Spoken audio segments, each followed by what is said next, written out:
Welcome to tutorial on how I use this resource with my students. I'll share any tips and tricks that work for me, but of course do feel free to modify as you see fit for your own students.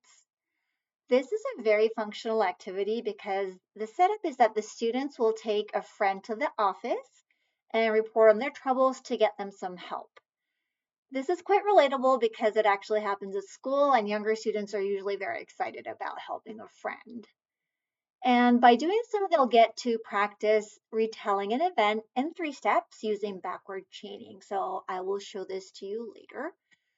So if you'd like a written instruction, these are down here and you can actually click around to see how it works. But I'll go over all of this in this tutorial. So let's go back. And this will get you to the menu. So here at the first page that you're going to be showing your students, the office lady asks, what happened? And then the students get to choose who to help from this speaking bubble. And take time to study the vocabulary on this page because often our students just say, hey, my friend got hurt, or I got hurt, and they can't explain the injury in detail.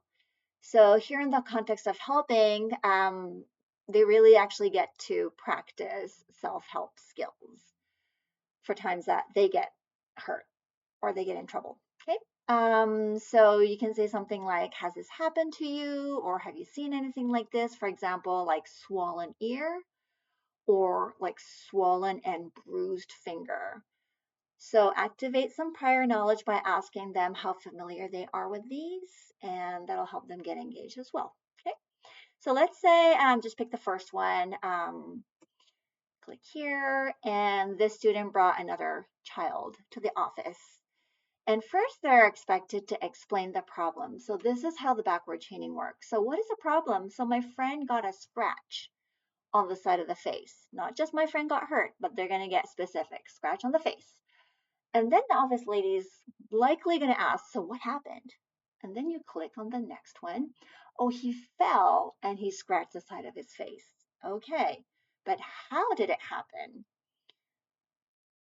One more explanation and they get to explain the situation. So my friend stepped on his shoelace. Okay, now that we have the 3 parts, you can encourage your students to start from the top. So let's tell the whole thing. So my student stepped on his shoelace, he fell down and he scratched the side of his face. Okay? So once that is done, the office lady can offer a solution. So maybe in this case, you can just give him a bandage. And he goes, yay, much better, thank you. And this is how it goes. Um, and this will get you back to the menu page. And you can continue like so. And these don't have words on them because I like for it to be somewhat flexible. I want the child to be able to explain in their own words or not rely too much on reading if they're readers. And the other part of this is, okay, so my friend has blood in her mouth, and what happened? Well, her tooth came out. How did it happen? Because she bit into an apple. And this solution, you can be really anything. You can even give her a bandage for a bloody mouth. Like, yay, much better, thank you. So there's not much logic to that, but it just, that's how it goes. So go back to the waffle and here are sample answer keys, just in case the pictures are not too clear what's going on. So if you want some samples, they're here for you. And that is all the rest of this activity. Yeah, so as always, use this as creatively as you'd like. And I hope you and your students enjoy this activity and get lots of practice helping a friend. Have fun.